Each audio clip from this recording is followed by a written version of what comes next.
She's a pediatrician, a billionaire philanthropist, a mother, and the wife of Facebook founder and CEO Mark Zuckerberg. Chan and her husband have pledged 99% of their Facebook shares to what's called the Chan-Zuckerberg Initiative. It is one of the most well-funded philanthropic organizations in the world. And only on CBS This Morning, we met Chan at an Oklahoma prison where an innovative program is trying to break the cycle of mass incarceration. We're going to have more of that story for you tomorrow. But first, let's take a look at how she went from the child of refugees to a philanthropic game changer. You don't do a lot of interviews. No. Why is that? I would rather be doing the work and then the heart of it. I'm a practitioner.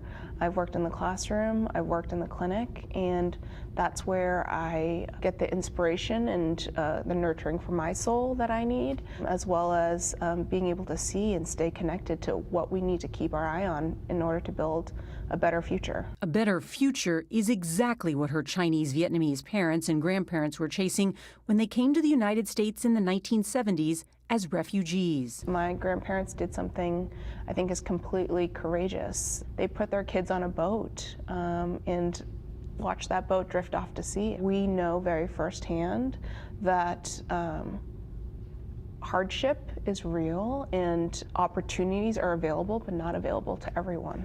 But those opportunities led Priscilla Chan to Harvard University on a full scholarship.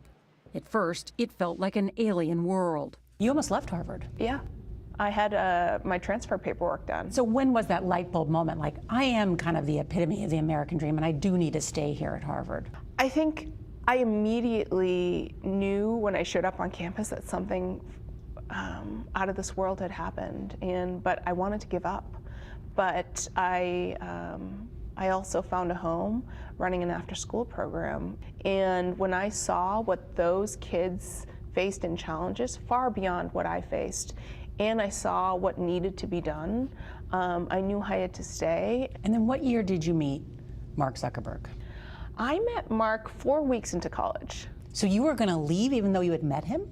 He was just this, yeah.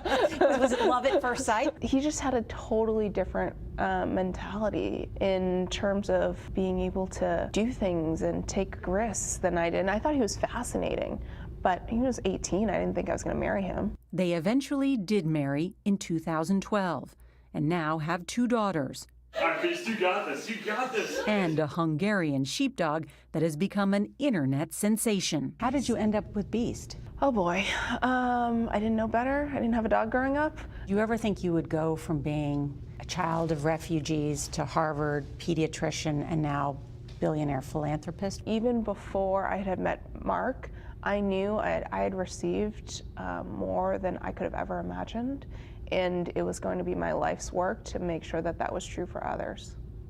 You're getting a little teary-eyed. Yeah, it means a lot to me. It's not enough to just connect people. We have to make sure that those connections are positive. 2018 proved to be the most challenging year yet for Facebook. The social media giant is facing a multi-billion-dollar fine for a series of privacy scandals, including a massive data breach. Has it been a tough year in your house? You know, we've done a lot of work in thinking about how we should be operating, and Mark and his team has done a great job at Facebook. But for the Chan-Zuckerberg Initiative, we also want to make sure that we are making good choices and being good stewards of the opportunity. And so it's an accelerator for us to really think through some of the harder problems. Does the initiative and all the good work that it does, is that a way to whitewash some of the problems that Facebook has had, especially in 2018? We have always known that we were going to give back, and we launched formally the Chan-Zuckerberg Initiative in 2015. This is not a 2018 project. We were going to be doing this for decades, and frankly, there are a lot easier ways to build up PR than trying to tackle education reform or criminal justice reform. The initiative's goals are ambitious, tackling global health and trying to cure and end all diseases by the end of the century. You want to eliminate all disease? Yeah. Well, if you think about it, penicillin didn't exist 80 years ago. It's not linear.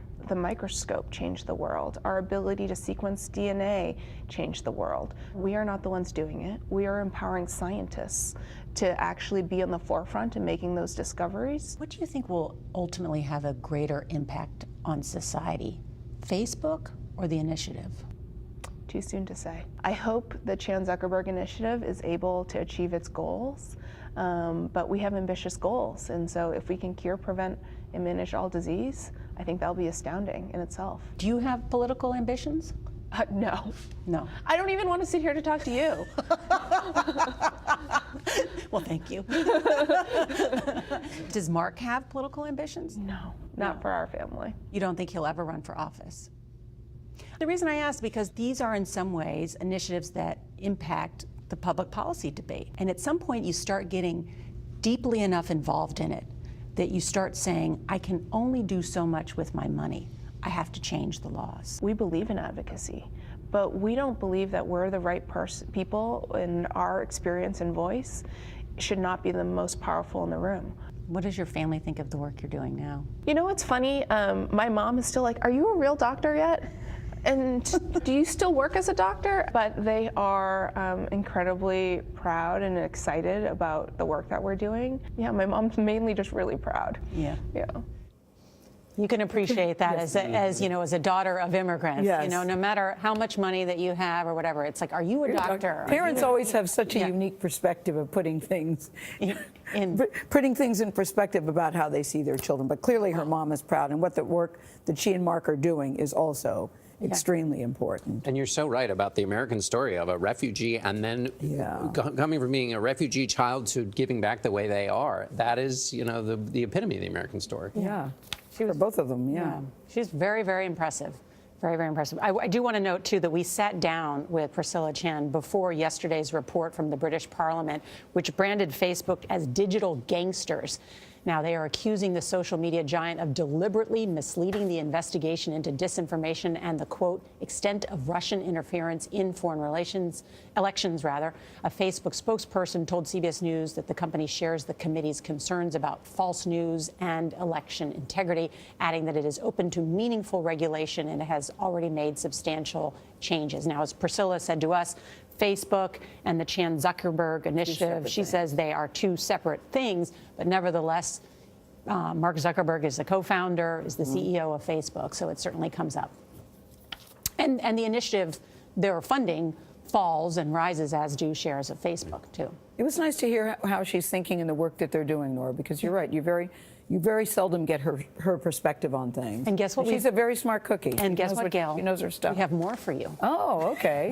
When? It'll be tomorrow. Okay. As we mentioned, we're going to continue our conversation with Priscilla Chan, and she's going to take us inside a women's prison in Oklahoma to show us an innovative program that is trying to break the cycle of mass incarceration. I did want to meet Priscilla Chan. I've been trying to get this interview for a long time. I've also always wanted to go inside a prison. Yeah. Oklahoma has the highest rate of female incarceration in the world, so it was fascinating to get to talk to some of these female prisoners. So we'll take you inside tomorrow.